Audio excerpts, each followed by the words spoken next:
Well, if an INFJ goes to university, this time at university is likely to be a very fruitful phase. Um, on the one hand, this will be the time when the INFJ, it's not necessarily that they will spiritualize, but this is the time when the INFJ will probably feel safe enough to explore their relationship to NI more. And by saying that they would explore their relationship to NI more, I of course mean they would allow themselves to become more attuned to the unique way in which they are expressive of NI. Give their unique NI twist. There's not like a single sort of unified NI, sort of that is monolithic, that happens to be shared by lots of INFJs and INTJs. NI is unique per person, just like any dominance unique per person. NI gives a world for the dominant NI user. And university means more freedom, less conformity. You can actually get to choose the particular subjects, or maybe the two subjects that you want to focus on, that you're passionate about. There's a lot in just going to university, experiencing university, having more independence, autonomy, not relying on external resources of many different kinds to go forward. So there's lots of conditions and levers to allow the NI dominance, and of course the type that interests us most here is the INFJ,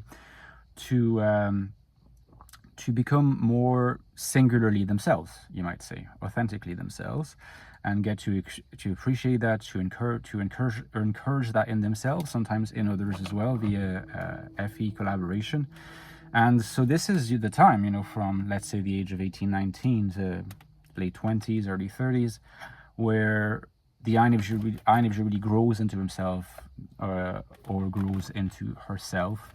There is something to keep to remain aware of it, a little danger that sometimes happens to INFJs in college, and when they get ideas about what they could be doing, there's always the threat of the ego ideal. You remember, the ego ideal is quite demanding in the INFJ and usually imposes on the INFJ a vision of themselves as having a kind of special destiny that they do not really know what to do with. And when the ego ideal is that demanding, that ambitious, sign of a high superego, strong tyrannical superego, it can also sort of get the INFJ stuck in a rut because they don't know what to do. They're terrified by the fact that maybe they're not going to have the resources to fulfill the demands of this ego ideal. So it can lead certain INFJs into paralysis in university, because they get paralyzed by this vision of the ego ideal if it's too demanding.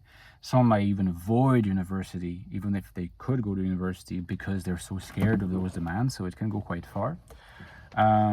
Others are fine and progress nicely and manage to get sort of more or less in sync with their ego ideal, and maybe as they make friendships, mature adult friendships, university, if they're lucky enough to meet someone healthy for a romantic relationship, these are conditions for relaxing of the ego ideal, and ultimately I think for better chances at the path towards individuation, becoming a more spiritualized INFJ.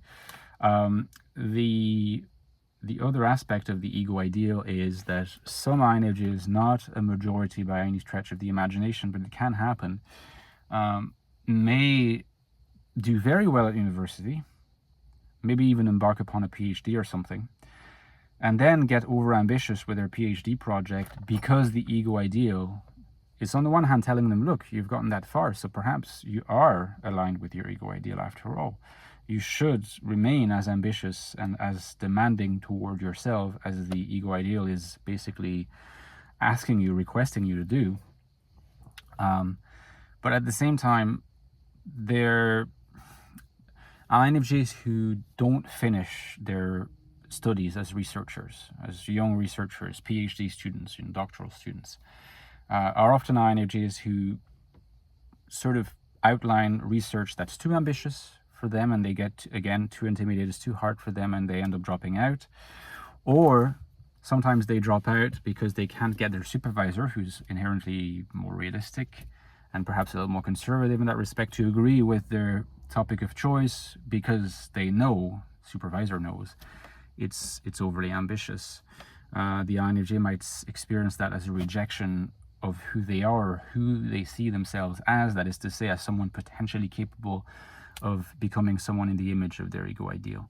So these are 2 risks to remain aware of. If you are an INFJ around that age range, or perhaps if you're the parent of an INFJ around that age range, you could benefit from some advice and guidance, who knows.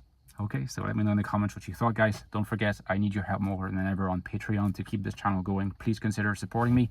The link to my Patreon is below. You get access to some bonus content every 2-3 weeks on a topic of your choice called deep dives. All right, so long format video on a topic of your choice, exclusive to Patreon supporters, as well as perks like access to our exclusive Discord server, the Fourfold.